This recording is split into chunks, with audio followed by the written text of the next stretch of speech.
Thank you for joining us today. I'm Mamie Parker, and on behalf of Bill Houston, and the chairman of the National Wildlife Federation Board, and all of the board members of the National Wildlife Federation and staff, we're so grateful to have you here today. I'm Mamie Parker, and I serve as a board member of the National Wildlife Federation. However, I served for over 30 years at U.S. Fish and Wildlife Service, ending my career as head of fisheries in this country. And it was here, of course, that we had a chance to work a lot outdoors. It was here that not only did we have a chance to work outdoors, but we saw a lot of things that didn't always make us feel welcomed outdoors, where we were not always comfortable there, and when it was not always easy for us to be where we were. So today, we're going to talk about that, and we're going to talk about the challenges, but we're also going to spend some time talking about opportunities for things to change. And we are so excited to have a wonderful group of people here to help us do this. I come to you from my home in Northern Virginia, near Great Falls National Park. It is the headquarters of the National Wildlife Federation, but also the home of the Powhatan Native Americans, the Algonquians, as well as the Iroquois Nation, where they roamed the Potomac River floodplains, the ancestors of Pocahontas. And so this evening, we want to make sure that we honor their lands and from which they've come. The beauty of those floodplains and the rivers are things that are important to them then and us today. I'm also excited because I have the opportunity to join me in this presentation, in this roundtable with Dr. Mustafa Santiago Ali from the National Wildlife Federation. He's done some outstanding work, not only in the Federation, but also with the Environmental Protection Agency. He's known almost worldwide for his work and his thoughts, and also his ability to speak truth to power. And so welcome, Mustafa. We're happy to have you here today. Thank you, Dr. Parker, and thank you for the incredible work that you have done for decades in pushing and fighting for justice and equity, both in our outdoor spaces and in our urban community. So we thank you so much for the work that you continue to do. And I'm Mustafa Santiago Ali, blessed to be the vice president at the National Wildlife Federation, where I focus on environmental justice, climate, and community revitalization. And we know that all three of those elements have to come together if we're going to make real change actually happen. I'm also blessed because I'm a mountaineer. I was raised in Appalachia. I've spent a majority of my life outdoors, and I understand the value of that, both on the mental, the spiritual, and the physical side. But I also understand that, unfortunately, there are folks in our country who sometimes don't have access to those spaces, and we're working diligently to make sure that all people have the ability and the access. And we are blessed because we have an all-star panel who are here today, and Dr. Parker will introduce those folks here in a bit. We want to thank you for joining us and being a part of this transformational set of conversations that will then translate into real actions, and making sure that we have white papers, that we will be having a national town hall. And out of that, we will then be an engagement with folks on Capitol Hill who are creating our laws and our statutes to make sure that folks are protected and that folks have access. So we want to thank you once again so much for joining us. And with that being said, I'll turn it over to Dr. Parker, who will introduce some of our panelists, and then we will come back and share some words from our president, Colin O'Mara of the National Wildlife Federation. Yeah, so we're so excited here today to have a great panel, and they stepped up to speak truth again, and it's not always easy, and we know that in doing so that they're going to experience some of the things that I experienced when we decided to do this. This is like taking scabs off of some old wounds in some cases, because like them, as I think about growing up in the South, as you can imagine, I was called everything, including the N-word.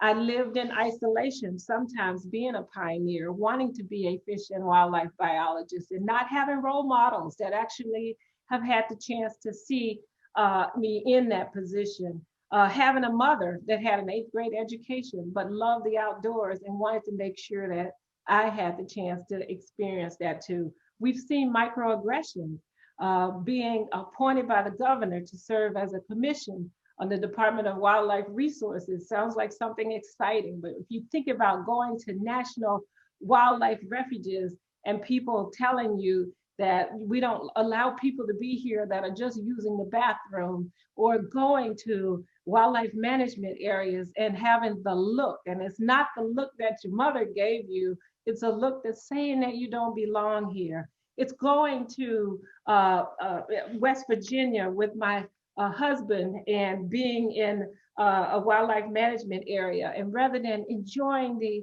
outdoors or getting ready to enjoy the outdoors, my stomach turns because I see a group of people over there to the side that are looking again like you don't belong here, and making racial slurs and saying things that made us feel uncomfortable, where when we got back to our car, we were just so grateful that the tires weren't cut, or the N word was not written on the windshield like some of the other places we've been. And so we know that many of these panelists today, they've experienced some things similar to that.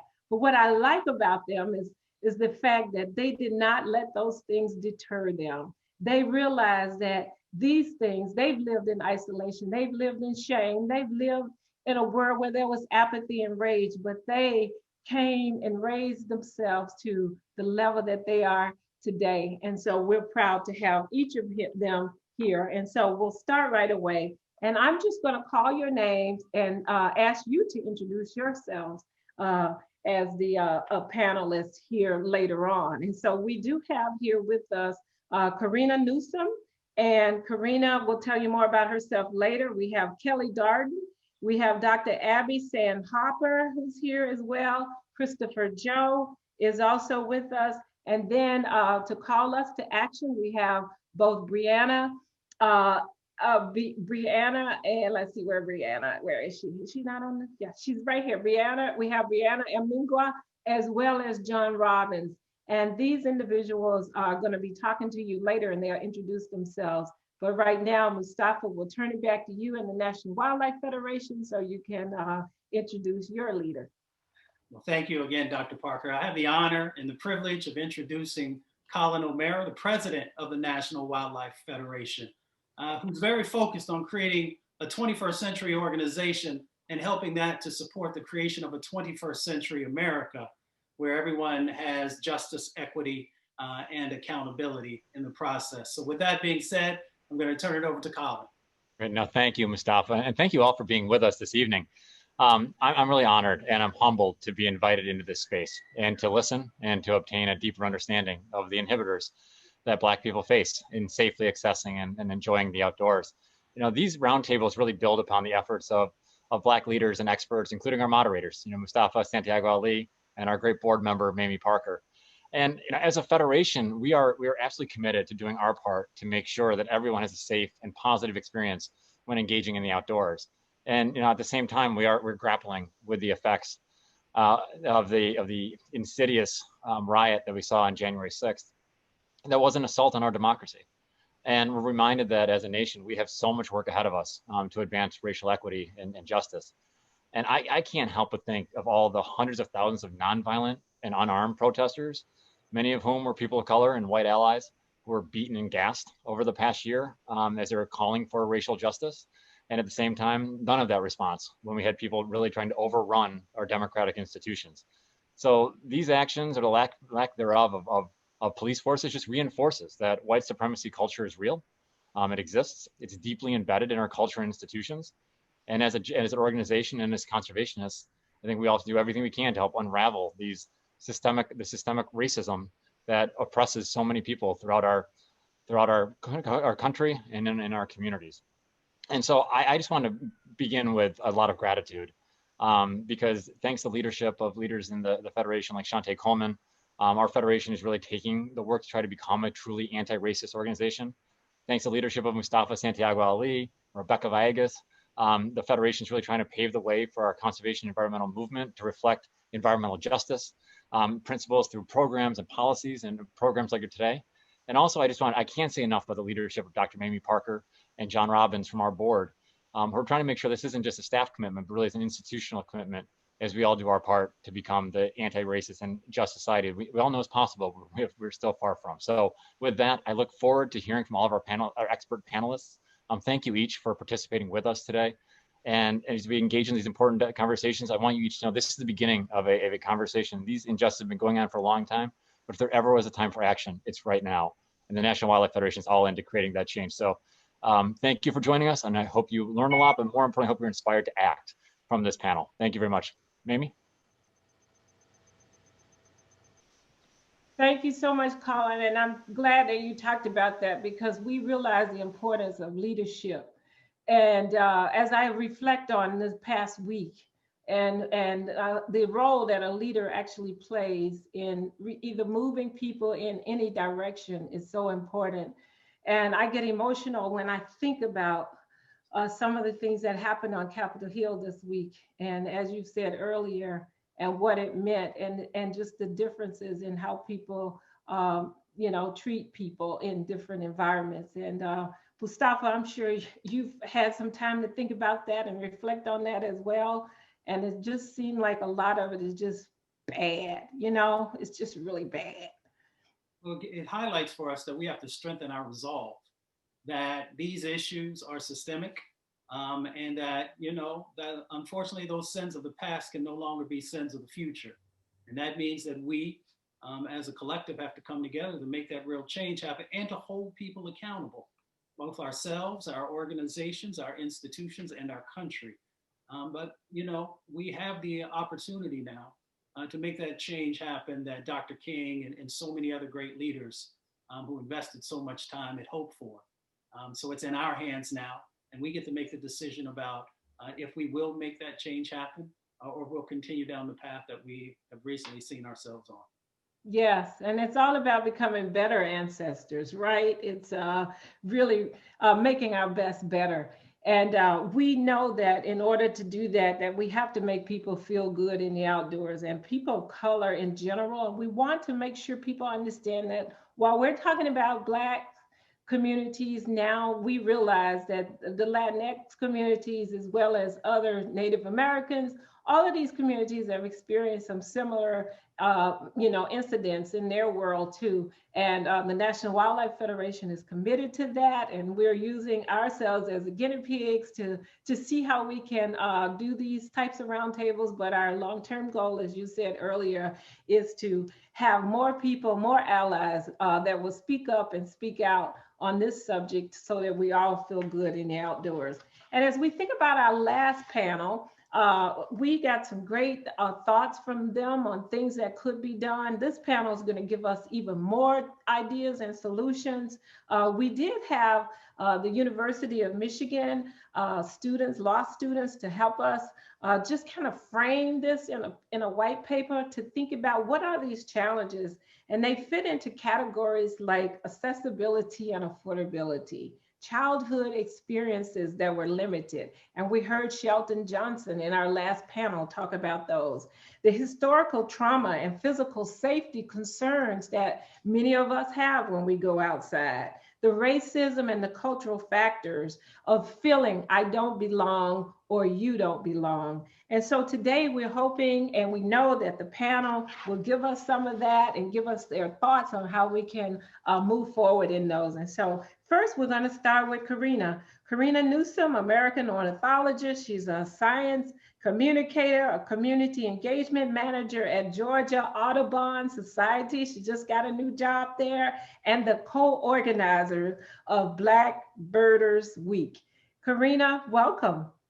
Mamie, thank you so much for having me. And again, as has been echoed, it is an honor to be on this panel with people who I've admired for years, such as Dr. Mamie Parker and Dr. Santiago Ali. I'm so grateful to be here. I currently live in Atlanta, Georgia, and I just want to acknowledge that is the historic lands of the Eastern Cherokee tribe and Lower Muskogee Creek tribe here in Georgia.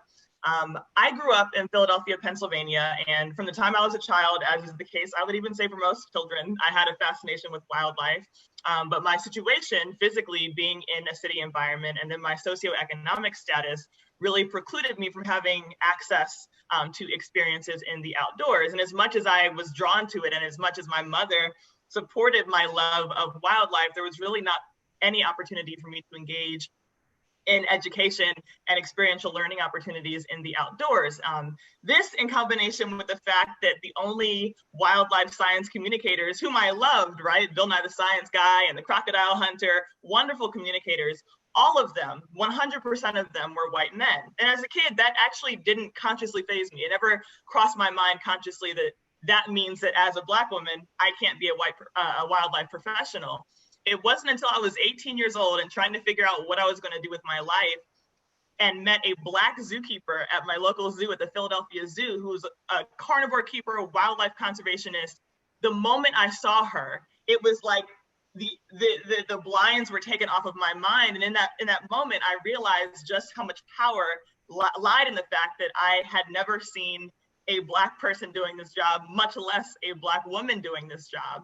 And from that moment forward, I decided and I recognized how important and powerful representation was. And I was going, whatever I did in wildlife conservation, I was going to do publicly and as visibly to young people, young Black people as possible. And then now as a biologist in South Georgia, one of the things that I'm realizing is that much like my experience as a child, I'm the only Black person usually in my spaces. I've had the luxury of coming across at least one Black person at a time as a professional, but doing research in remote areas as a Black woman is difficult, especially when you are in areas like South Georgia.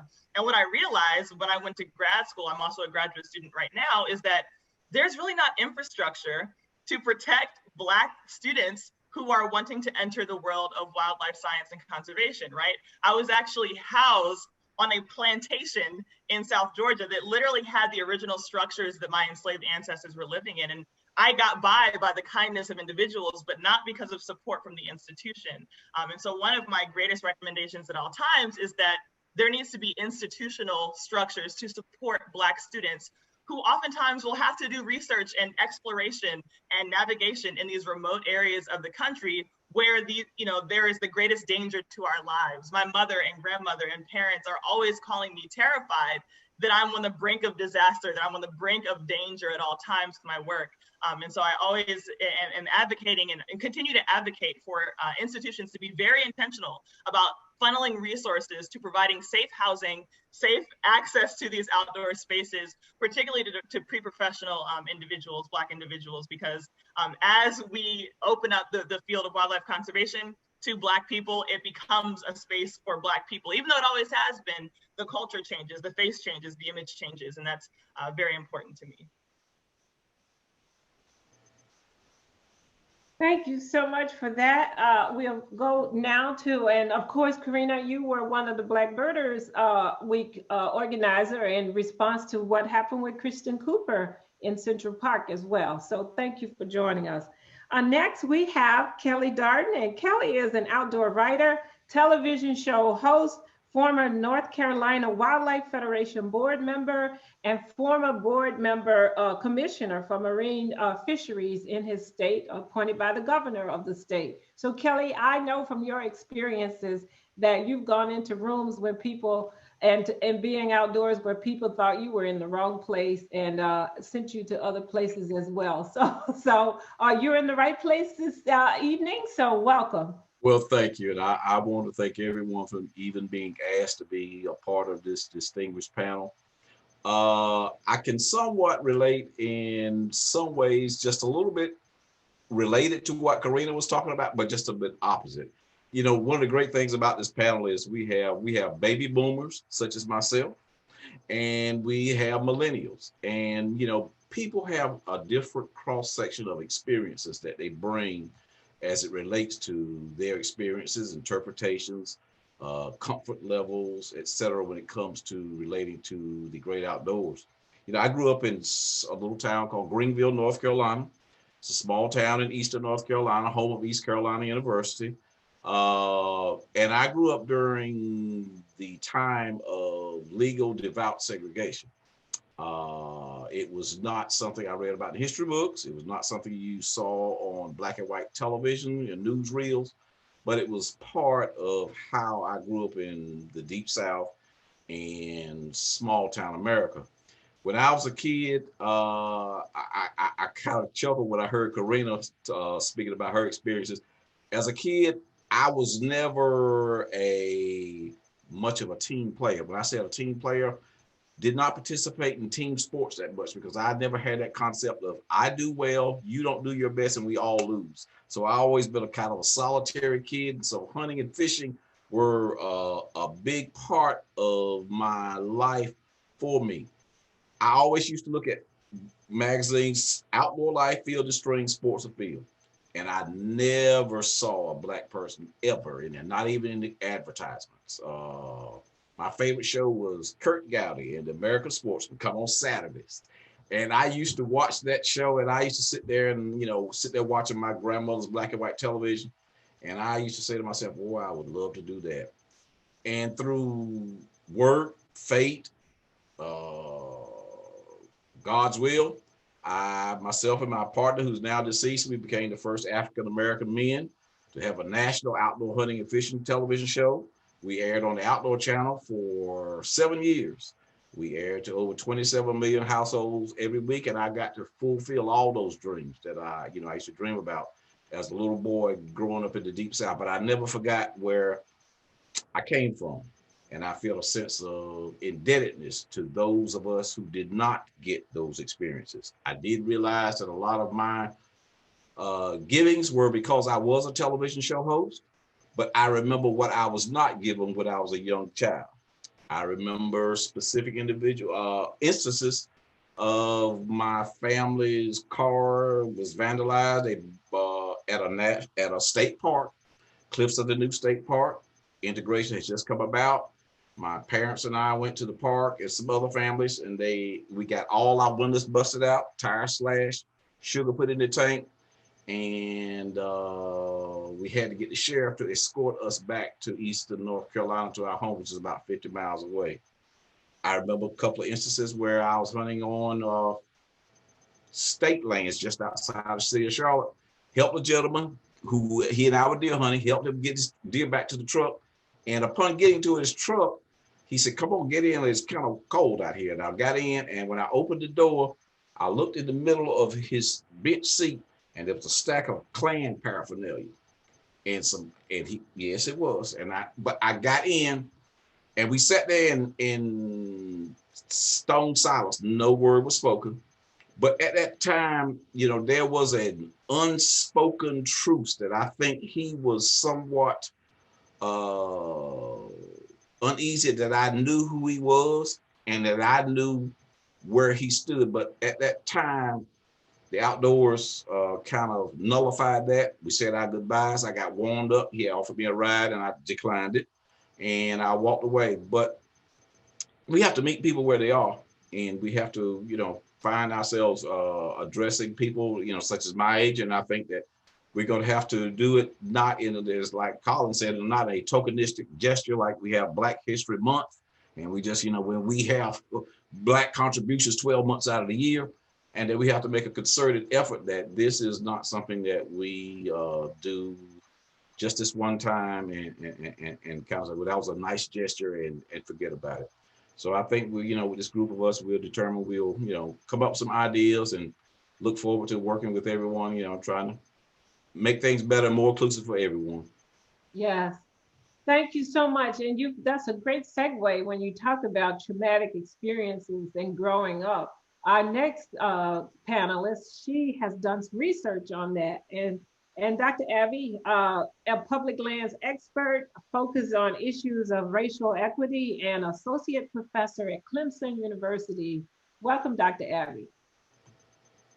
Thank you, Dr. Parker. Hi, everyone. It's really a great honor to be sitting on this panel with all of you.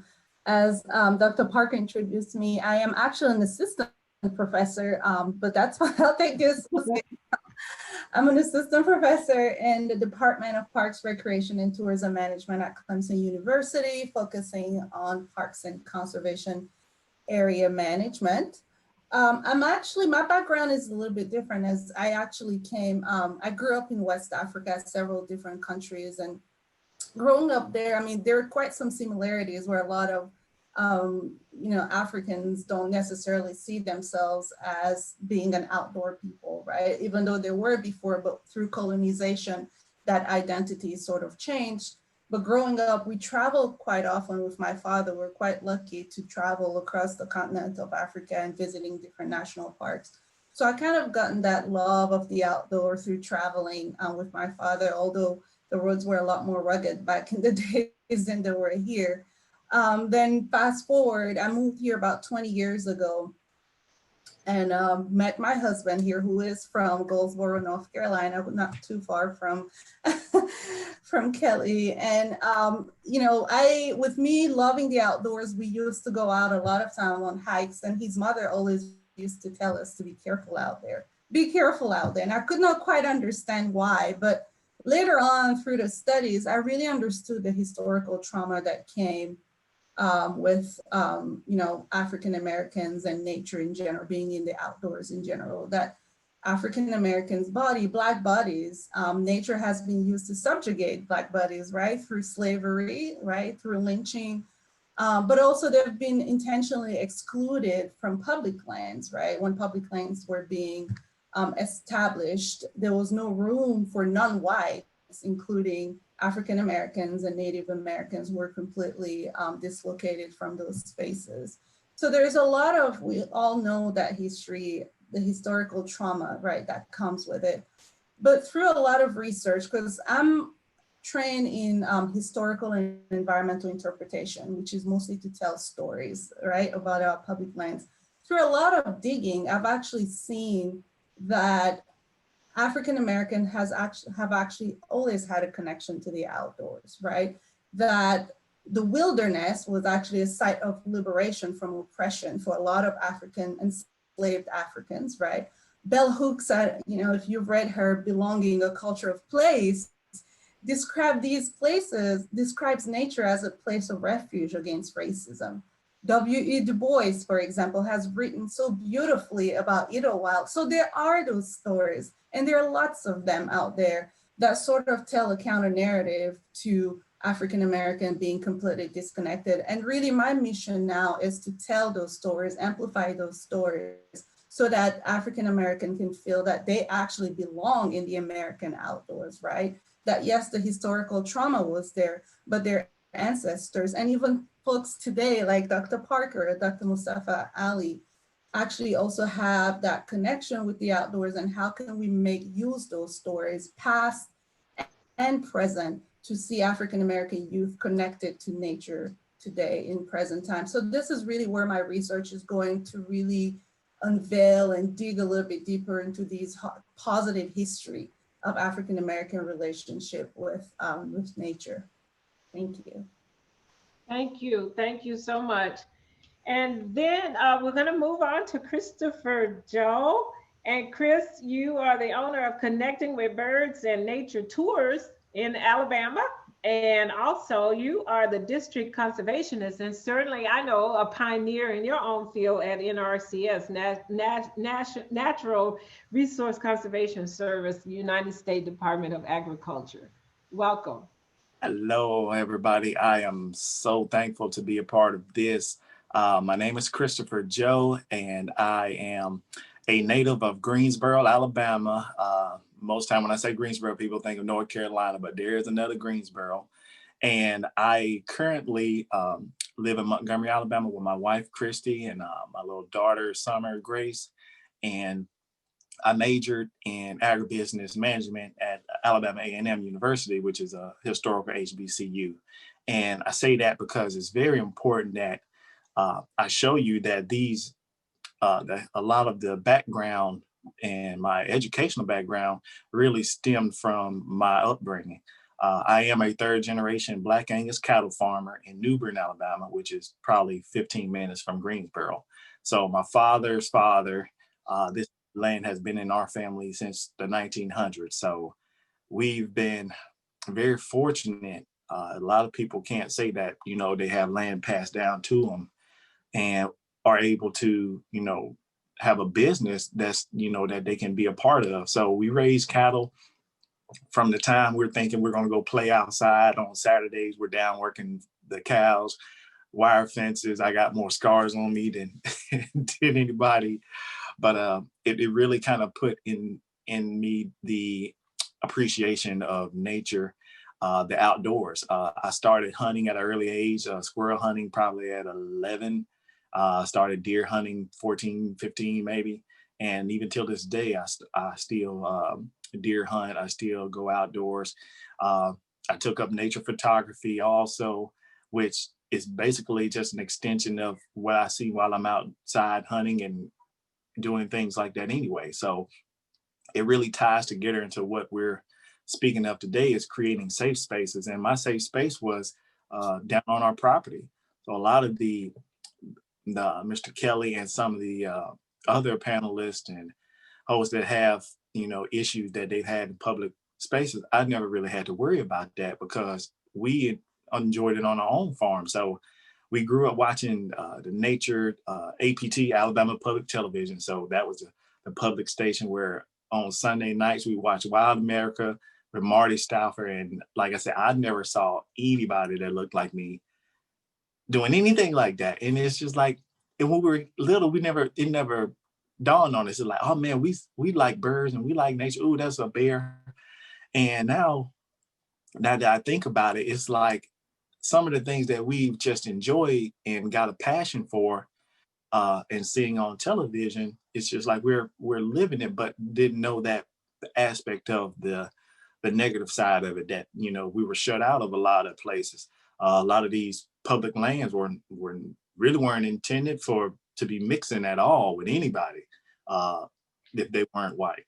So me bringing what I'm bringing to the table is that 2 years ago, I started my own business. And like I said, entrepreneurial spirit probably always inside of us, being our families, Black Angus farmers. It's connected with Birds and Nature Tours. And we started this basically with my goal of being, we're going to make a space that people can come and enjoy, period. Anybody, and we even corrected the thing that, well, I'm in a wheelchair, I can't out enjoy the outdoors. Hey, we got that fixed. We have an 18-foot trailer, spring-loaded gate. We can roll you on there and we can ride you around our 6 miles of trails. You can look at different habitats, and then you can enjoy birding from the trailer. And a lot of people really do and enjoy that. We've taken elderly, even the youngest, I think a couple of months, my daughter probably was a couple of weeks old at the time, and another person brought their daughter, was maybe a couple of weeks also. So we're covering all age spectrums because we're just trying to enjoy the outdoors. So I really appreciate being on this panel and hoping I can help share what my solution to a lot of the problems are. Thank you so much. Boy, that's really wonderful. Our last roundtable, we had over 1,800 people that showed an interest and signed up for this occasion. And I know that we probably have as many as that or more tonight that are here. And we encourage you to use the chat room that's a part of the YouTube to share with us your thoughts and ideas on ways in which we could make sure that we create safe outdoors for the Black community or any community that we're looking for. As I turn this back over to you, Mustafa, I'm reminded of The Lion King, one of my favorite movies, when they said, never be ashamed of a scar. It simply means you were stronger than whatever tried to hurt you. And as I look at the panelists, here, I know that there's some scars there, but we can tell too that we're not victims. We don't see ourselves as victims. We see ourselves as conquerors and champions that have kept on playing until we get it right. And that's what we want all of our folks to see. We want the white community to see the roles that they can play as allies, how they can be bystanders and speak up and speak out and on our behalf, but also give us opportunities, because as you can see, a lot of the challenges that we've talked about here today are here because of lack of accessibility, and affordability is a big issue too for many of our people, but also childhood experiences. So I'm going to turn it back over to you now, and so you can pull some more great thoughts out of this great group of people. Thank you, Dr. Parker. And maybe we'll start this session off with one of our great writers who said nothing, not everything that is faced can be changed, but nothing can be changed until it's faced. And we are focused on solutions and how to make positive change happen. And with that being said, we're now going to dive into what needs to be done to help make the outdoors safer for the Black community. Of course, I have to go directly to my sister, Corina, as we begin to have this conversation on what we need to do to get this right. Thank you so much, Dr. Mustafa.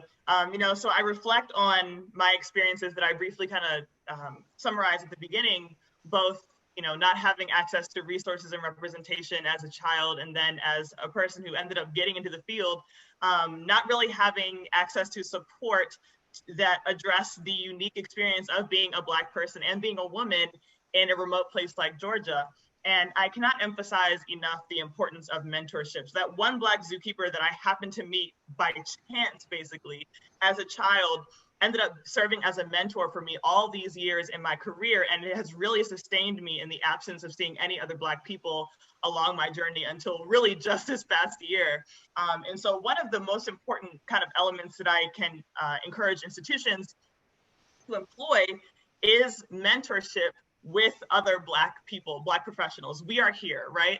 I think one of the biggest detriments is that oftentimes we are siloed, we're isolated in our physical places. We're often the only Black people in our spaces, particularly when it comes to the professional realm of outdoor exploration and science. But coordinated efforts and collaboration can really help to bridge some of those disconnects between the experiences and the lives of young Black people who are maybe interested in the natural sciences, in the outdoors, whether recreationally or professionally, and the people who are actually here and able and wanting to provide mentorship. So I encourage institutions to go out of their way, to be collaborative, to make the connections between Black people who are already in the professional space and young Black people who are interested in, again, recreational or professional involvement in the outdoors, because that coordination, that connection is truly so critical. Thank you. I know James Baldwin would be pleased with the response that you just gave. I want to go to Mr. Darden now. Mr. Darden, you have generations of experience in the outdoors. Right. Could you talk a little bit about accessibility and affordability in helping folks to be able to participate in the outdoors? Well, accessibility, it varies. Someone like Corina who grows up in an urban setting, it's more of a challenge than a individual who lives in the rural South, where if you think about it, it really does not require a lot of fundamental resources to participate, enjoy the outdoors. Whether it's birding, fishing, or hunting, they are relatively inexpensive, can be sorts of outdoor recreational experiences. The thing that most people don't have is exposure or information. They really don't. It's often assumed, well, you just go. Well, go where? Where do they go to enjoy, say, birding? We all know where to go to possibly go fishing, or maybe even to enjoy hunting. But if it's watching for butterflies, because outdoor experience isn't just about hunting and fishing. It encompasses all of that. And without information being given to people, and I think a lot of times we have to reach out to from the educational system to our churches. The church is a big institution in the Black community, and I don't think we utilize that platform enough to be inclusive of a lot of things, whether they be not just political when it comes time for a vote, but exposing to what the world has to offer. And we have indebtedness to make it available to the youth of the world. Guys like myself who've experienced that, we're not necessarily talking about myself. I have the time, money, and resources to do it. We're talking about the people that do not. And we need to grow. The only way you're going to grow is through the youth of the world. And I think that's where we need to put a lot of our focus on and attention to make young people aware of what they can do. Dr. Sene-Harper, same question on accessibility and also affordability. I know you've done research in that space. Well, thank you, Dr. Ali. Actually, you know, a lot of what I found is exactly what Mr. Darden and Corina have actually pointed out, right? Corina talked about first the mentorship, the availability of mentorship. I've actually experienced that. I'm the only women professor within Parks and Conservation, actually Black women, Black period, in this at Clemson University. And you know, we had one of my students who's a PhD student. She used to be a Black ranger she used to be a park ranger somewhere in Alabama. I can't remember the name, but when she came and visited, she made that choice because she saw someone she could relate to, right? So that mentorship piece was definitely there, and she had applied to other programs, but because I was a Black woman in this profession, we had similar interests. She ended up choosing Clemson over another institution. I think it was somewhere in Georgia. But here, so the mentorship is definitely has to be there, right? And also agreeing with what Mr. Darden just described, that information is not there. A lot of the research that I've done, for example, when I conducted focus group interviews, the National Park Service website is not the most user-friendly, right? You constantly have to dig and understand. So there is that piece too. The information is just not out there for them to really see it. But I also want to talk about relevance, because that's really, again, from my interpretation background, historical and environmental interpretation. But how can these spaces become relevant? How can African Americans see the outdoors as part of their own identity? Right? For one, is seeing others out there doing what, you know, outdoorsy thing, but also that understanding that the outdoors is very much part of their history. And a lot of things, what we're trying to advocate, at least for me, is for more interpretive material within visitor center at Congaree National Parks, right? At the Blue Ridge Parkway, highlighting African-American history in those places. I mean, there's so much history, African-American history in the Appalachian Mountains that is completely invisible within the visitor center, both in the Great Smoky Mountains, both in the Blue Ridge Parkway. I'm thinking also of Mammoth Cave. The first tour guides were Black at Mammoth Cove, in Kentucky. So African-American history is very much present in these outdoor spaces within these public lands. How do we make that visible, right? How do we tell their stories, highlight them to really give folks, African-American particularly, a reason that's more than just camping or hiking to visit those places, understanding what their history is and what their ancestors have done to help shape these American landscapes as well. So that's relevant, and also for accessibility questions. That's excellent. And I'm going to come back to you, and I want to go back to Mr. Darden, because he had mentioned, you know, getting kids out, which is incredibly important. I know as a young person, when I was coming up, you know, I had some good experiences, you know, with fishing and hiking and camping and a number of other things.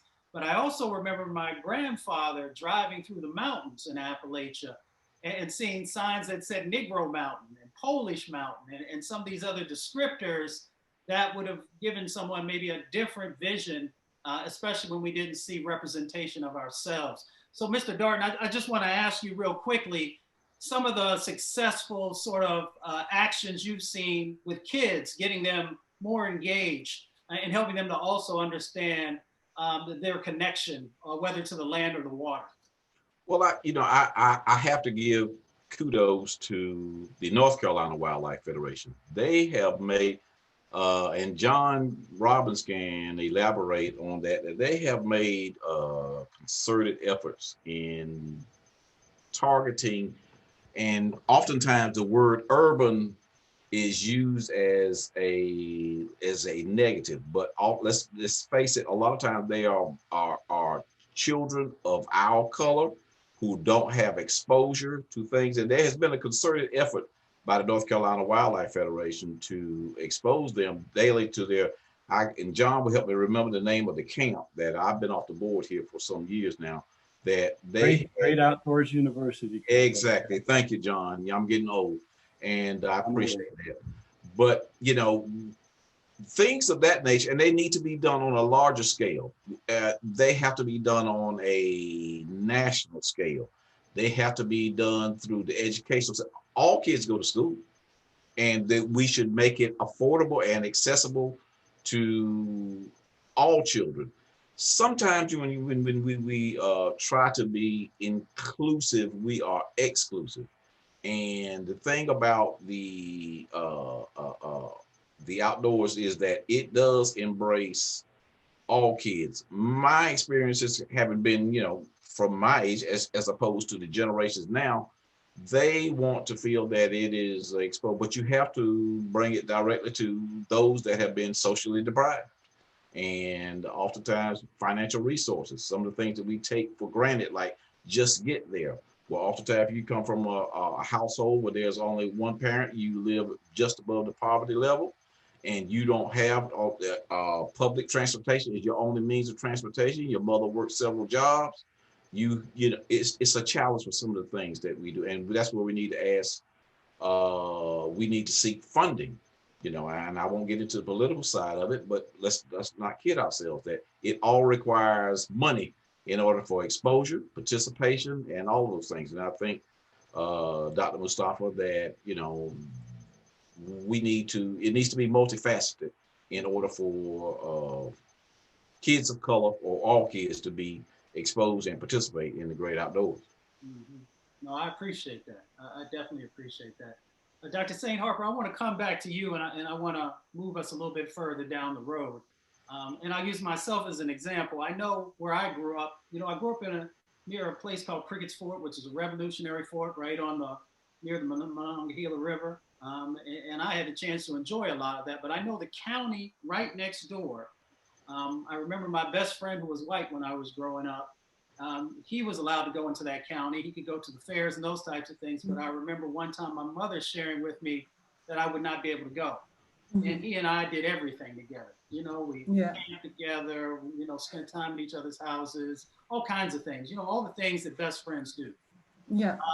And I remember my mom breaking it down to me that I could not go to this county, which really wasn't that far away because the Klan was there. And then she had to walk me through what that meant and why I wasn't, it wouldn't not be a safe space for me to go there.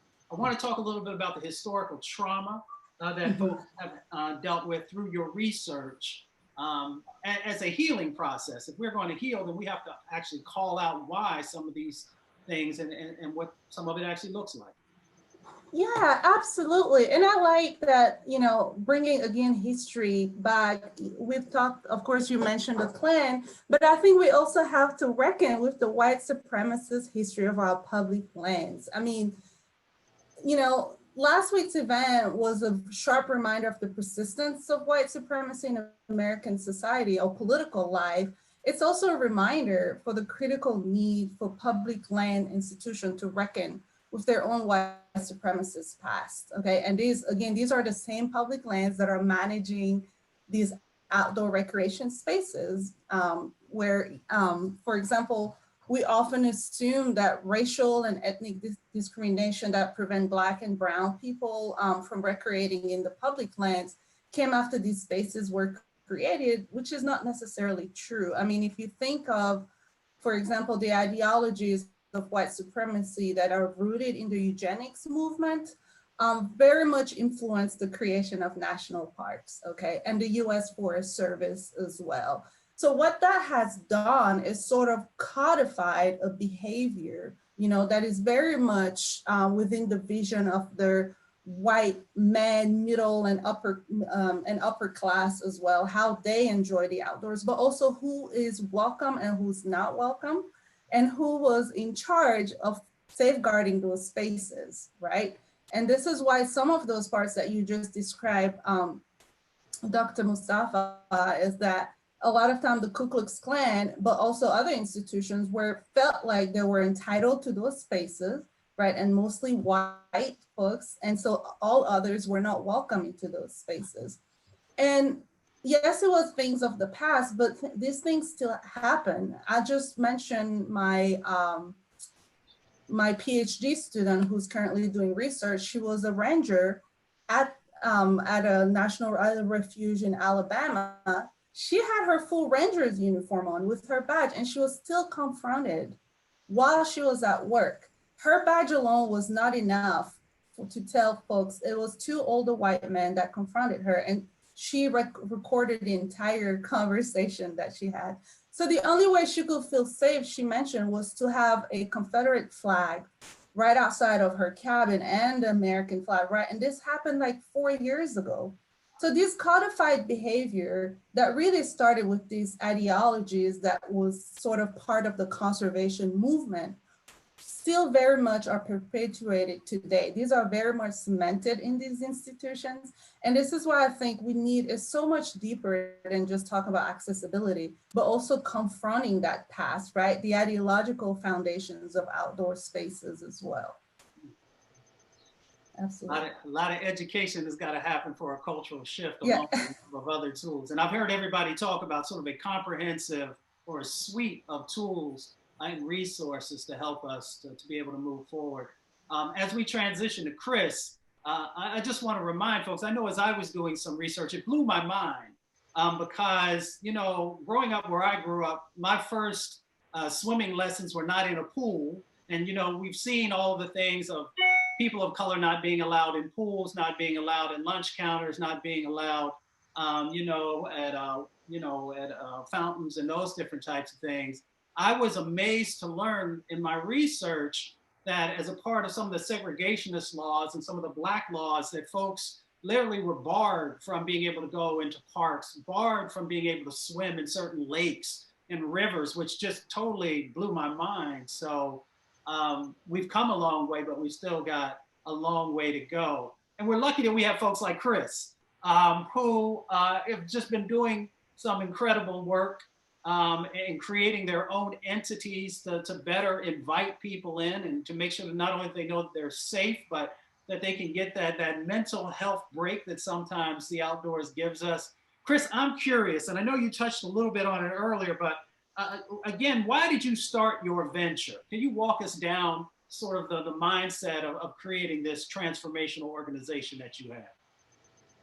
Well, it still goes back to that whole thing, representation and not being able to see people that look like me, especially a Black male. You know, I don't have a rap sheet the length of my arm. I went to college. I have a pretty good career. And still not being able, you know, going Books a Million, I'm getting, while looking at outdoor books, bird books, you know, I just glance over there at the wildlife channel and I just flip through it sometimes just to see, oh, still no Black people in there. And it just got to a point to where it's like, well, if I don't see it, how am I going to get other young Black guys, Black men, Black girls to know that somebody's out here doing outdoor things and it's cool and it's comfortable and you can enjoy it just the same. Yes, you may not be on national television, but the fact that you know that somebody else is doing it. So I set out to, I chatted with the University of Alabama tourism department, and a gentleman came and rode the property with us. We have about 200 acres, 6 miles of trails. We have creek areas, pasture lands, hardwood bottoms, and this is in the Black Belt. So Black Belt by itself is historical as is because, you know, cotton pretty much ruled that area. So the nature of the Black Belt and the soils and the habitat, you have different animals, different wildlife. And the gentleman rode the property with me and he said, Chris, have you ever thought about hosting birders and having these kind of, you know, ecotourism stuff? And I'm like, I never really thought about that. And he said, look some people up. So I reached out to, and Corina will appreciate this, the Alabama Audubon, which is the chapter of the National Audubon here in our state. And I reached out to the executive director and pretty much it was like, hey, can y'all come and possibly ride the property with me and see what, you know, what's there, what we have. And they said, yeah. And I rode them around, and as they were riding, they were laughing to themselves because they said, Chris, you have no idea. We've been watching you guys for years from the highway. And one of our hay fields is near a major highway that, and I never thought about this. While we were out cutting hay, it attracts the swallowtail kite, which is the bird that's on our logo. And people would stop by the highway and we never thought about it. And he said, that was us. And I said, wow, you guys been watching this for years. He said, we never knew how to break the ice to ask you guys, you know, could we come and look? So that pretty much by itself just let me know that I got the right people. I reached out to the right people. And that's the main thing that I'm wanting to share with everybody. You have to reach out. You cannot be timid. You cannot say, well, it's never been done. I don't even know where to start. Find out these channels. Go in those avenues. Find those people. And when I say we connected, and they're like family to us to this day. So 2 years ago, we started our first tour was in February of 19. And I think it was June of 19, we hosted their organization, and we had at least 130 people there in one day bird watching. And when I say that, was just blew my mind, because I'm like, I think we finally got there.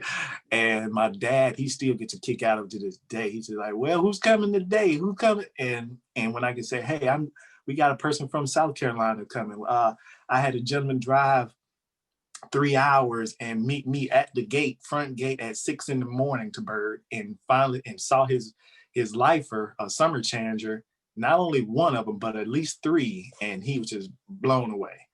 But that right there was kind of all, and I didn't need much convincing. It's like, once you kind of show me that, oh, okay, I think then I'm off and running. So I kind of reached out to a lot of people, and that's been my whole stick, is just trying to get people to feel comfortable. Hey, I need to find out where to go. And as Mr. Kelly said, there were like finding out those places in the rural areas coming up. I mean, I didn't know, if I wasn't part of my family, I wouldn't know where to go to do what I'm doing on our property. I wouldn't know where to go hunt squirrel when I'm at 11 years old. Hey, who you need to talk to? If a grandfather or somebody don't have land, I mean, you just don't go on, you know, I can't see what the closest park to us was that, or public land that we, you know, could hunt. So that's the thing that I feel like I'm comfortable growing up, experiencing the outdoors, appreciating birding. And like I said, I just got deep into birding, but I've always seen birds, you know, bald eagles going over our heads and wood storks and all kinds of birds. So that now I'm getting into the more identifying side, but just enjoying it from a child to now, and then having other people come. And my highlight was I had 2 Black ladies to bring their daughters, and that was our first all Black tour of females that we had, and it just blew my mind. So I really do feel like we're reaching that point, but to get extra help, you know, organizations such as National Wildlife Federation, you know, just we need a microphone, because we're doing something, but to get that reach, I think need a bigger microphone.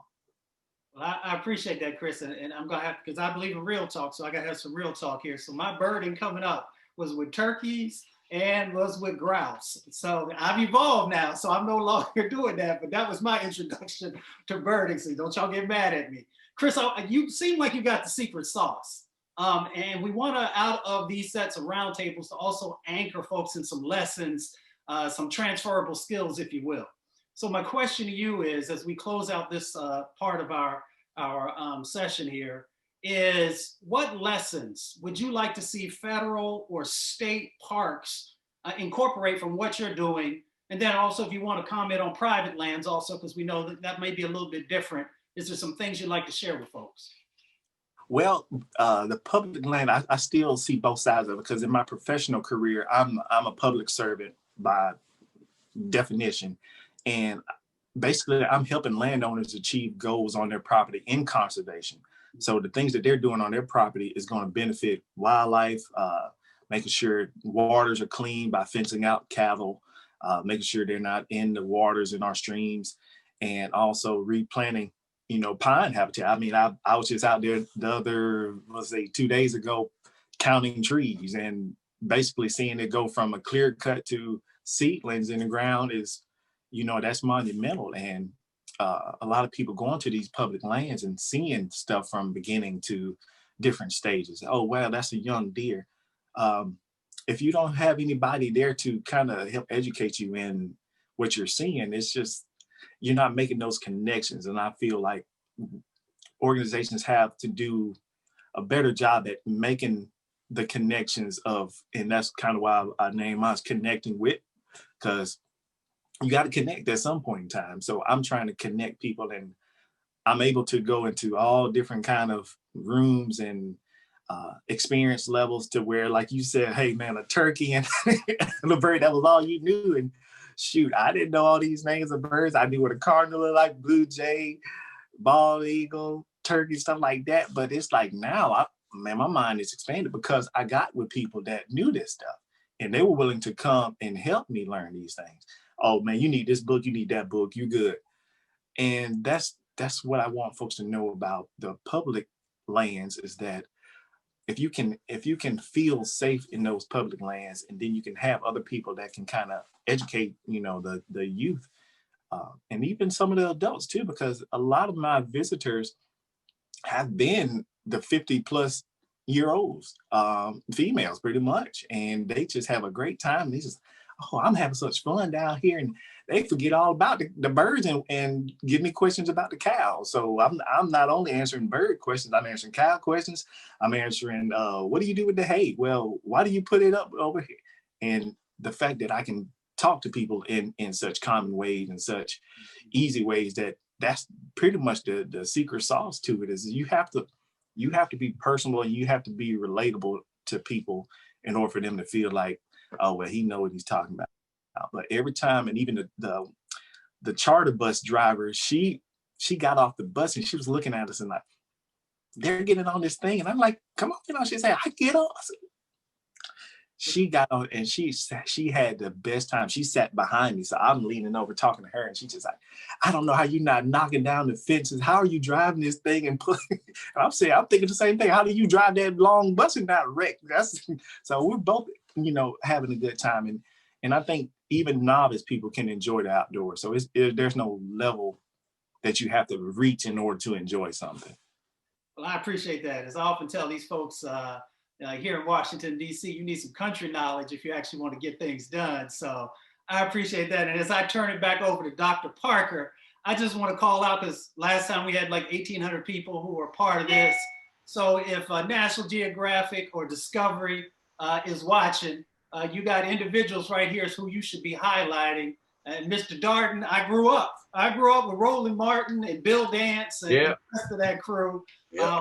I hope that folks also honor the incredible work that you have done and that you will continue to do. Well, thank you. Yes, sir. Thank you. Turn it back over to Dr. Parker.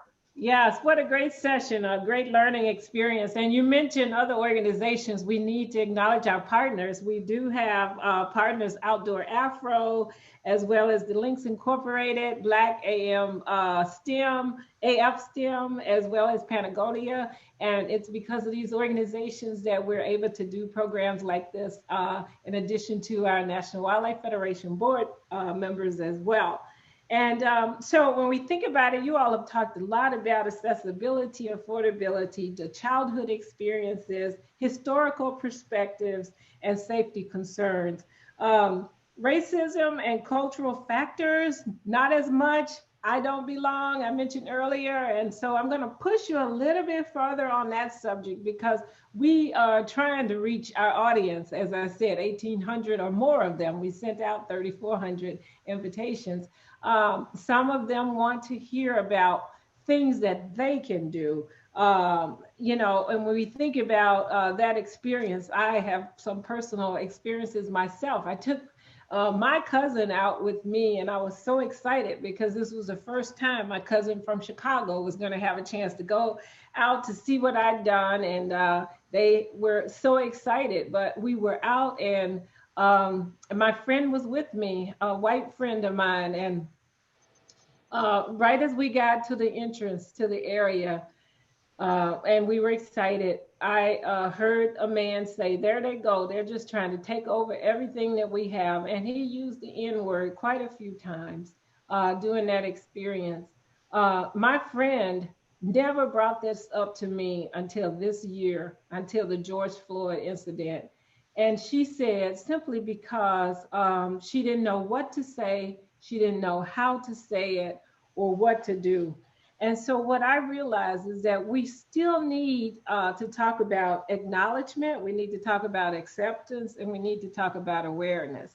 And you all talk broadly about actions that large organizations can take, and you talked about what public lands managers can do, and we know those are important in terms of planning. We need to talk a little bit more about policy. You talked a little bit about that, but now let's get into some individual things, because these are questions that came. We got over 201 questions from the audience wanting to know about this. What role can non-Black individuals play in supporting Black people with the challenges they face when assessing and enjoying the outdoors? So we're going to ask you to dig a little deeper here and can give us some of your thoughts on that item. And I'll start with you, Corina, simply because we haven't heard from you in a while.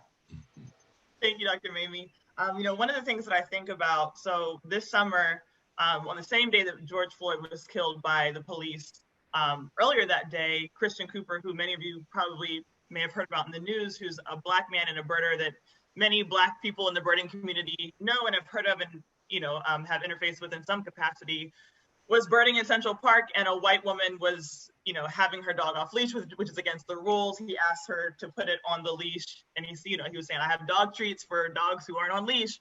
And she goes and calls the cops on him and attempts to weaponize the police against him by falsely claiming that he is threatening her life. And then, of course, after that is when we saw the police murder a Black man, George Floyd. And one of the responses to that was, so Black AF in STEM, which started out as just like a group chat, of Black people who met each other online, basically banded together and said, we need to tell this story because this will be dismissed as another isolated incident. One of the things that we noticed in our experiences as Black people who enjoy the outdoors is that oftentimes when we have these experiences that range from highly uncomfortable to dangerous to our lives, that we bring it to these white spaces that we usually occupy, and it's dismissed as either we're being too political, or we misinterpreted the situation, or that was an isolated incident, or they didn't mean it that way.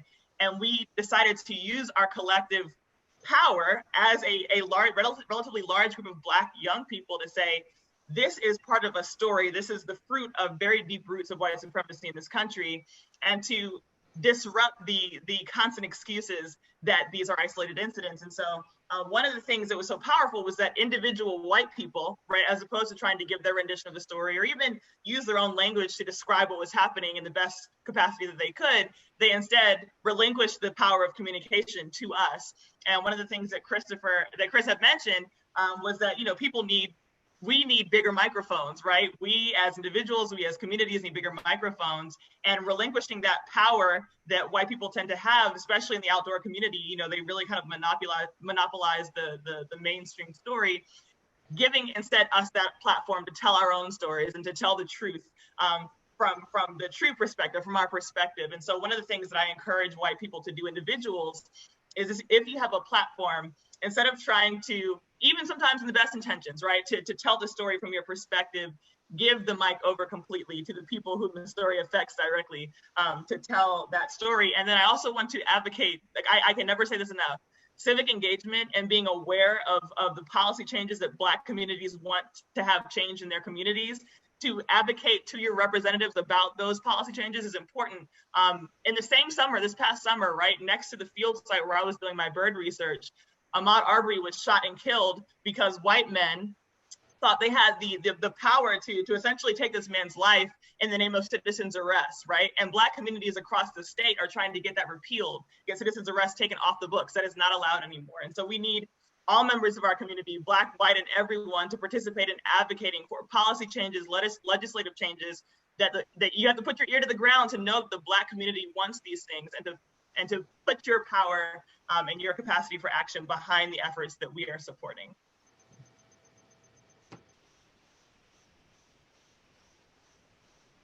Anybody else would like to respond to that? Individual things that non-whites, they're asking, what is it that can they do? People that's feeling like there's no role, and a lot of them that are you know, paralyzed by fear, but help them through that. They want to know what they can do.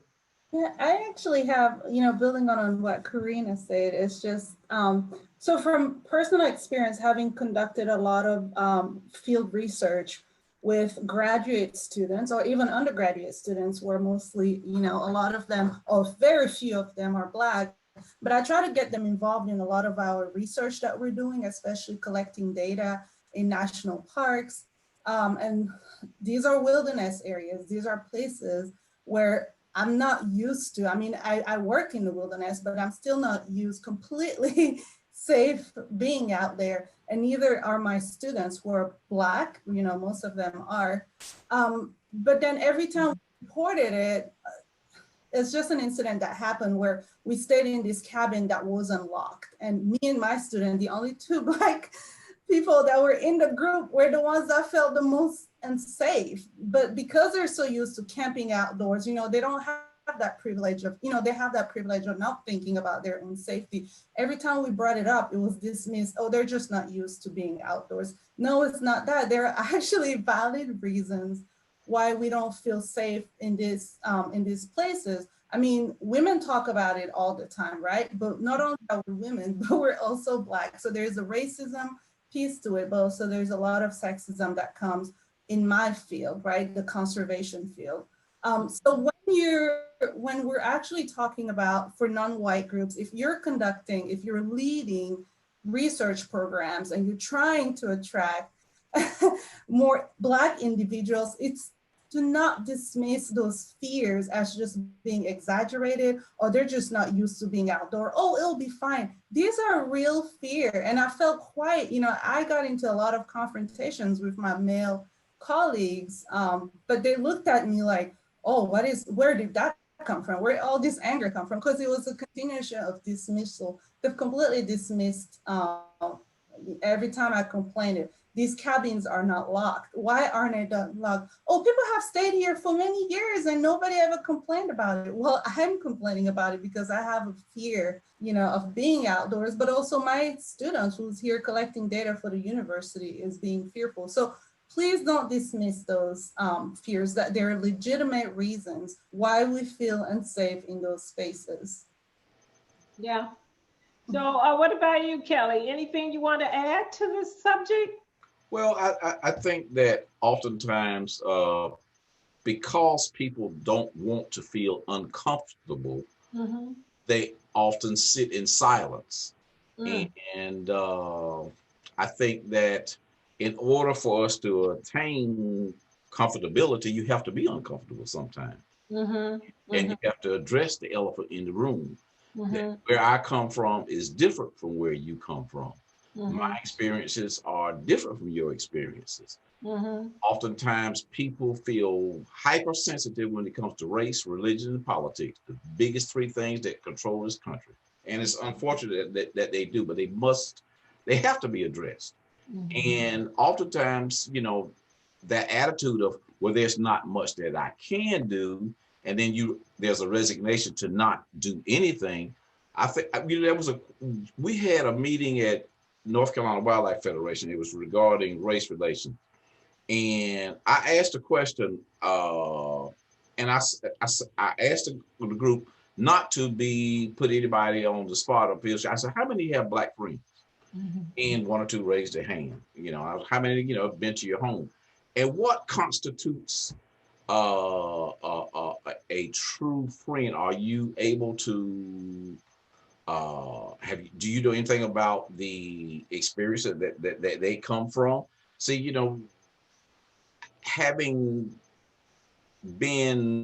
we being the recipients of discomfort, and it's not admitted in a way of malice towards our white brothers and sisters. It's just that they don't have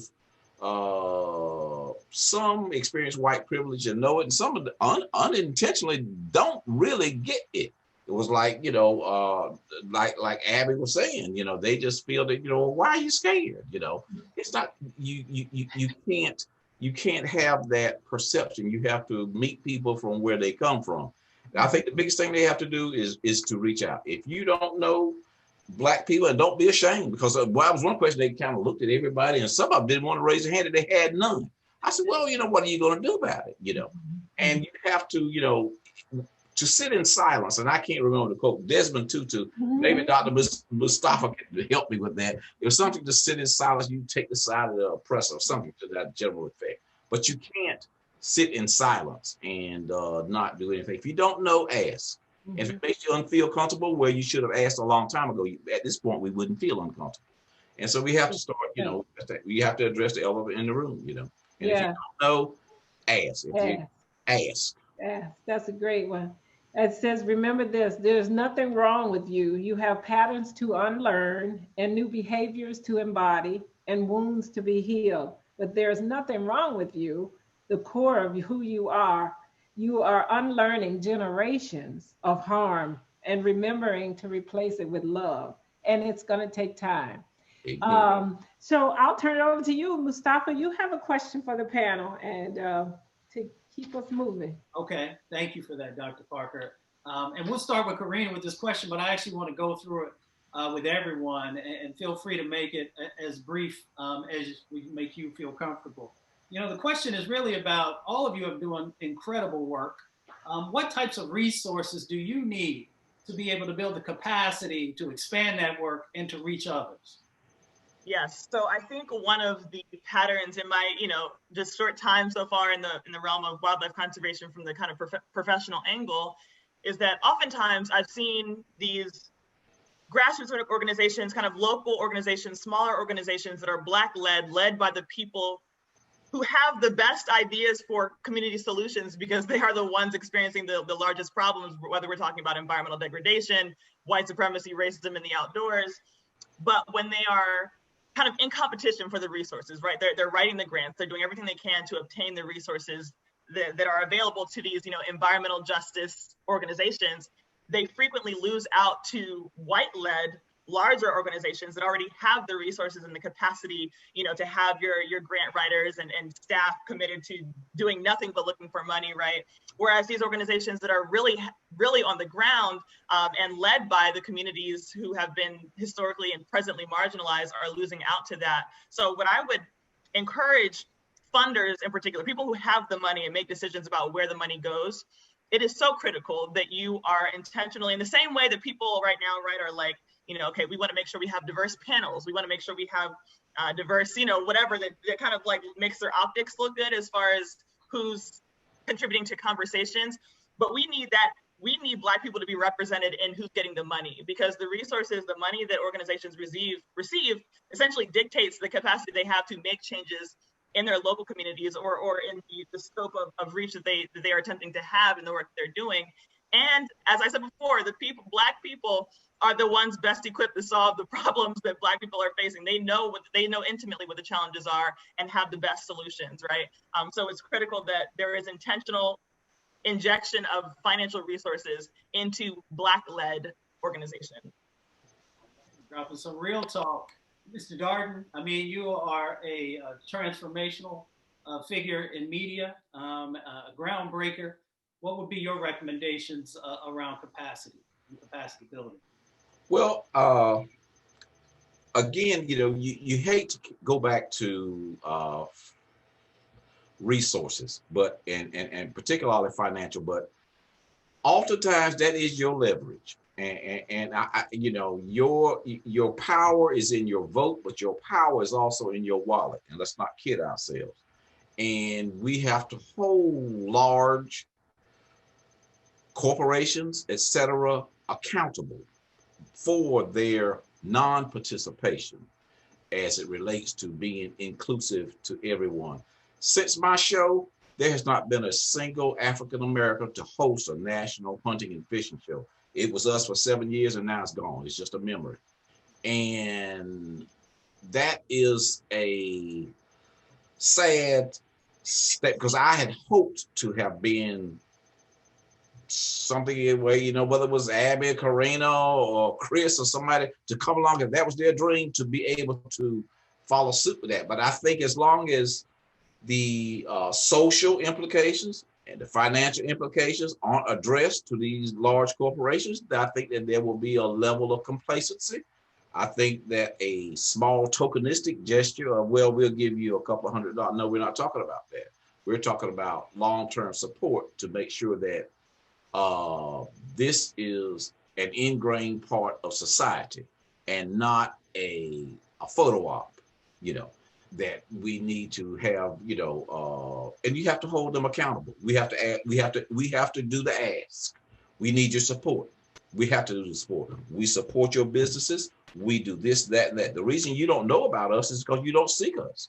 We've hunted and fished all our lives. My grandfather hunted out of necessity. You know, my partner's father was a guide. You know, I mean, so, you know, so we have always been there. Our money is not, when it throws in the cash register, they don't know who it is, but we need to have somebody to come back and be funneled to us so that, you know, it truly looks like America, you know, and not just one segment of America.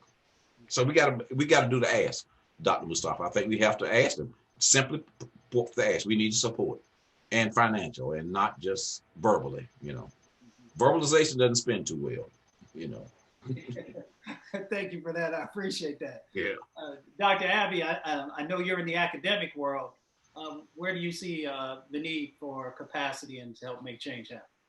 Well, you know, for me, I love stories, so I tell stories, right? And I think for me, trying to really break and carve my space into this world, in this field, was to convince others that my research is valid, right? That what I'm doing is actually part of helping towards this, to get to these solutions, right? A lot of time, especially in academia, we're very much trained in seeing things one way, right? Just the one way. When we talk about outdoor recreation, we have one way of defining outdoor recreation. And that's why I really appreciate when Christopher was talking about the experiences that he's had, you know, birding, the counting of birds, all of those things that we've been trained in our own disciplines. Not every Black person has had that training, right? So as we approach and do more research in looking at how we can create these spaces or become more inclusive, is to also open up to this different way of seeing the outdoors, right? Of even seeing outdoor recreation, what really constitutes outdoor recreation that's culturally relevant to African Americans. And a lot of times bringing in this vision of outdoor recreation that's very different than the traditional white outdoor recreation can easily be dismissed. Well, that's not outdoor recreation. No, it's very much is. Let's just call it outdoor experience, not recreation, but experience. So really, again, I'm asking researchers, academics to really be open to different ways of experiencing the outdoor that are culturally rooted, but also rooted in the lived experiences of African Americans. Chris, I'm gonna let you bring us home in relationship to this question. I was just listening. I mean, everybody's hitting it right on the head, and got to put the money where we need it. Me speaking as a business owner that's in the outdoor realm, what I need is a facility, male, female bathroom, and like a gift shop. Merchandise, we have all kinds of things there. You go to these other places, they spend multi-million dollars putting a nature center in. Okay, that's good, but that's only open on weekdays. Well, somebody might not be able to get off. Hey, you call me, hey, Chris, I want to come tour. Boom, let's set this up. What we need is that financial, the assistance, because what we've done we have our own tractors, own trailer. We maintain our own property. So we're already doing these things to it that's naturally attracting these animals and birds, deer, turkey, all of the birds, the migration through from January to December. You can come and see something different every time you come, and the experience of that. And then also with the cattle as well. We had a news crew that came down and they were able to see a calf being born probably 5 minutes prior. So the calf still wet and wiggly, and just the fact that they saw it, they were coming for a tour, but they saw that also strikes up different conversations. Well, how do I know a person that wants to start cattle what do they need to do? Boom, we're here as a demonstration site. Organizations have to actively search for these people. I reach out. I mean, I have a full-time career, my husband, father, all this stuff, still go home, work on the farm. And then I still try to write grants. I wrote 2 grants, and this is why I say that organizations have to go find these people and give the money to them, because grant writing, oh my gosh, I tried to crash course myself in. I took a course at Tuskegee University, at a farmers conference about grant writing. So I'm like, man, let me find out how to do this. I wrote a $2,500 grant first, and I got that one. So I got that grant, and then I said, well, let me see, can I go after this COVID money? And when I say, I like, well, maybe 20 a bit much. I just want to meet somewhere in the middle. Let's say this about 10,000. It ain't much to ask. I didn't get a dime of that money the first round. Did it again. Didn't get a dime of that one. Then I'm seeing the news channel, and so and so company got $1 million. This person got $400,000. I'm like, my little measly $10,000 that I'm going to actually use for something that you can come and see. Oh yeah, that's what he used it for. And it's frustrating, but it's also, it doesn't stop me, because I started the business with what we already have anyway, and boom, people know about us already. I do my own marketing, do my own YouTube channel, videos. I edit everything. Everything that you see is either me doing it or my brothers. I have 2 older brothers and a sister, and their wives, and my wife. They feed me videos, and I put them together, So it's like I'm doing a whole enterprise basically just by myself.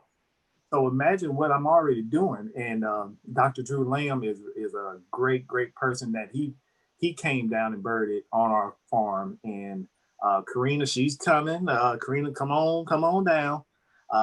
You also know Jason Ward. Him and his brother came. A young guy, Isaiah. He came, and another lady that I'm cool with right now, Courtney. She came. So it's like that whole Black Birders Week really just brought the world down to us, and let them see what we're doing. And a lot of people say, I didn't even know you did this. And I want to say I'm the only person in the whole state of Alabama that's doing what I'm doing. When we started the birding organization, they were like, Chris, I don't think we ever had helped anybody or done this kind of work. Nobody ever asked, can we do it? No, well, we're going to find out. So taking it from an idea of, I'm tired of seeing no representation, to me, my own YouTube channel, starting the business, inviting people that I don't even know. Most visitors I met on my Instagram channel. So on my Instagram page. So it's pretty much me doing my own marketing, driving that whole outdoors is for everybody. Please come down, see what we have. And the fact that a lot of people leave there and they're not even talking about the birds. They're talking about the experience they had with our family, how it made them feel. I mean, those are reviews enough that organizations be like, well, I think we got, and I don't know, y'all, maybe you all can talk. I never see that side of the coin, but hey, we have X amount of dollars we need to spend in outreach. Well, what better way to do it than a person that's actually doing the stuff? And that's what I'm saying. There may be another person in another state. I've never heard about them, but let's just say there's 4 or 5 other people that are on that ground level. Hey, I don't need anything, but maybe somewhere so I don't have to rent. I had to rent porta potties, and when I have larger groups to come down. So it's like those things. Okay, well, we can get them, and the manufactured houses are pretty cheap. So you can say, well, we can help you with this. And that's kind of all we're asking. We're still step our way into it. We're growing into, but I think that's things that I think we can really just let us tell you what we need. Don't let it be the other way around, because that's how a lot of Black people just feel like you're trying to pull the reins and make us go in the direction you want us to go. But we're telling you, no, we're doing this. It's working. It's already working. We just need this to make it, giddy up and go. Let's go. So. Great. But as I transition over to Dr. Parker, Chris, I'm sure you're gonna have to franchise here real soon with the success you have going on. And we'll just remind everybody also that through our Roundtable series, we have literally connected thousands upon thousands of people together. So we want to continue that. And we also want to make sure that you are submitting your recommendations to solutions to some of the things that we're talking about today. So with that being said, Dr. Parker, turning it back over to you. Thank you, Mustafa. Hasn't it been great just to hear these stories? And I'm inspired by all of them. And this is just a snapshot of individuals that we've found. And there are so many more that are out there. But this is all about a call to action. So we're happy that we're focused on solutions and also not to make anybody feel bad, because it's true that our failures have been due to errors of judgment in many cases and not on intent. And that, but we need to focus on action. People who don't understand your silence may not understand your words. So it says act now. And we're grateful to have two individuals that are going to talk to us and call us to action in addition to what you've heard from the panelists. We have John Robbins, and John is the Vice President of the National Wildlife Federation Board. So John, give us a call to action. Thank you, Mamie.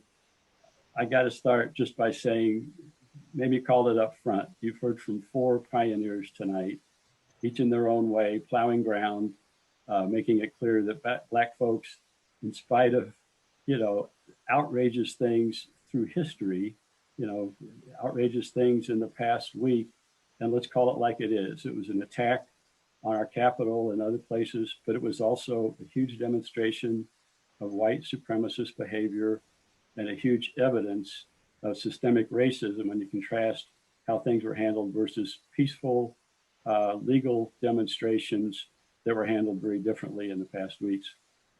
In spite of that, and the outrage we all feel is great, but at the same time, this is not new behavior. And these pioneers with us tonight face that, recognize it. As Kelly and Chris said, they've each told us to make a difference. They've had to get out of their comfort zone and more to face the challenges. And as a white person, I can do my best to relate, but I can only do that. And the way to fix these things, these folks have the ideas, it's obvious. All of us of all colors. And if you're white, you can help. You people of color can help. We can all help by doing the right things, by calling it like it is. If it's a racist act, call it out. Learn how to call it out. Learn what a microaggression is. I've learned on my journey, and it's been a humbling journey, but very, very essential in my life. And yes, I'm older than Kelly, but glad to be making this journey at this time. So I commend to you these folks and the organizations, the things they're doing, and ask if you want to be involved, get involved. And we've heard from 4 pioneers. You're going to hear from another one in a minute, and which is to say, NWF is committed not just to, as I say, admire the problem with these roundtables, but under Mustafa's leadership to implement programs. But to Corina's point, we're not going to do it effectively on our own as the National Wildlife Federation. Our partners are essential. And one very key partner is the organization Black AF in STEM. If you want to track them, I hope you will on Twitter, Instagram, at Black AF in STEM. And this is a marvelous organization of young scientists, students, environmental educators who are doing great things out there. From my perspective, at a young age, making a change, making a difference, including organizing Black Birders Week.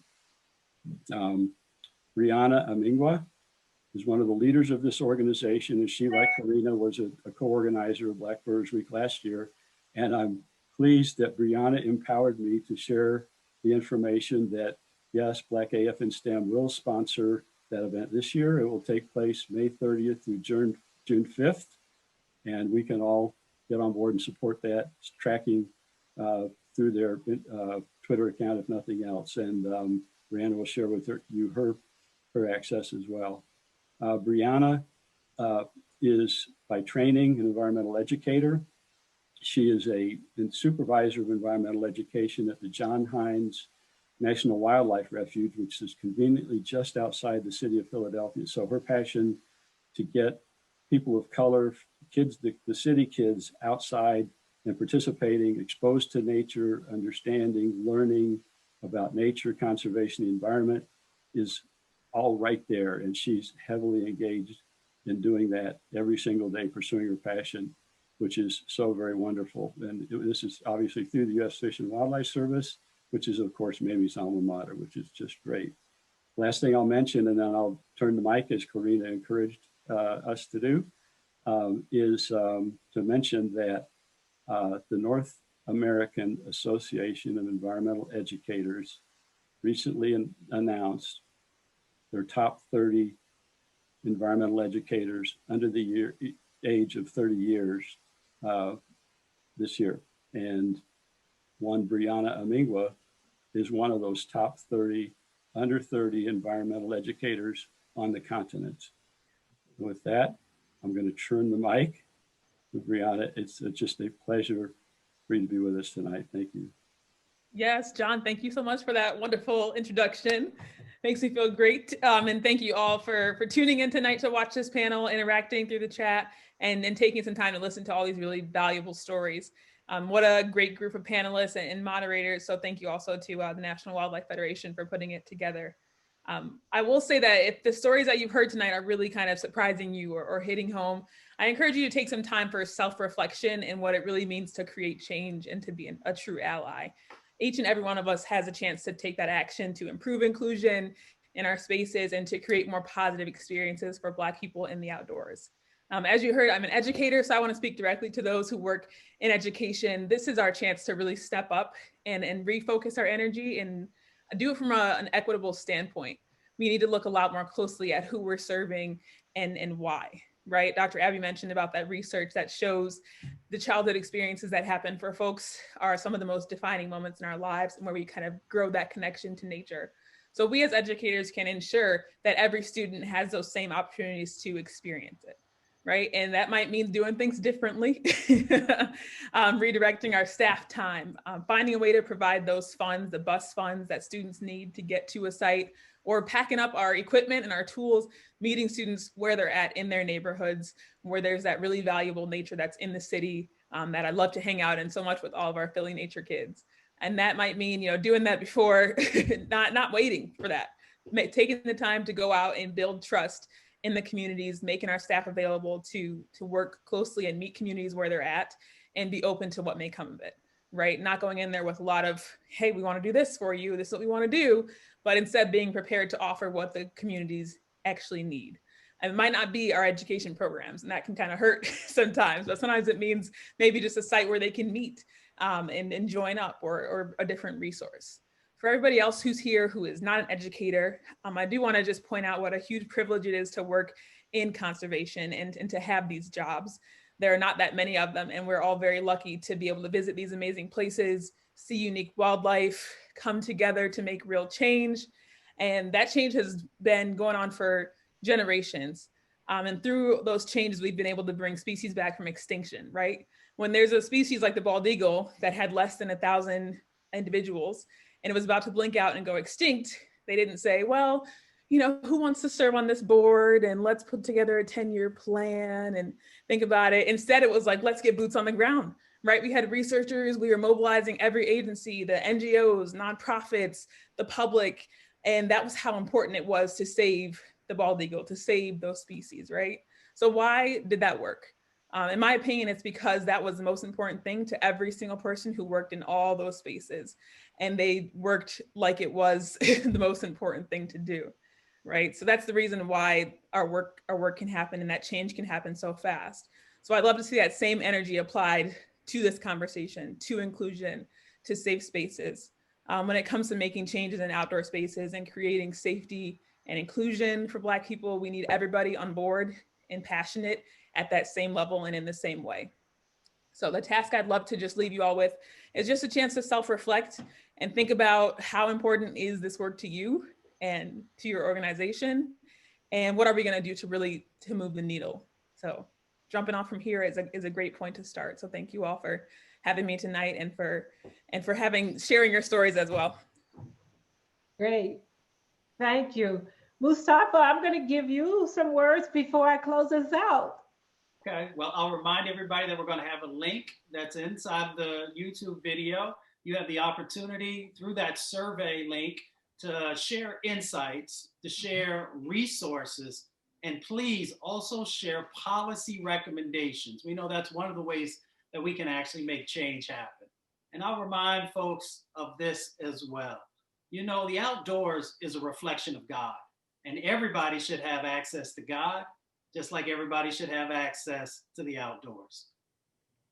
Thank you so much for those encouraging, inspirational words. We thank the National Wildlife Federation for stepping up to leadership. This is what we need more of, people that are going to step up and make things happen.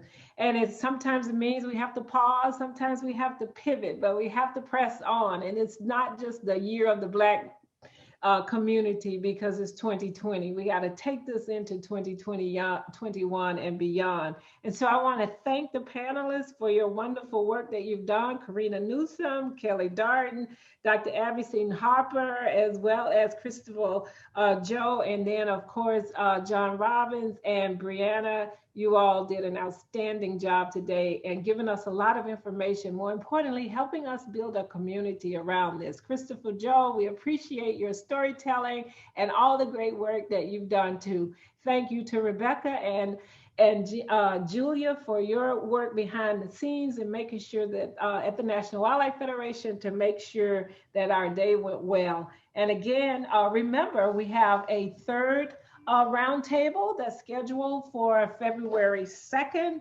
and it's going to be a different time. I believe it's 6:30 p.m. I have to look here. 5:30 p.m. to 7 p.m. Pacific Standard Time. So it's 8:30 p.m. our time here on the East Coast. Again, we appreciate your being here tonight and look forward to seeing you in the future. Good night, everybody.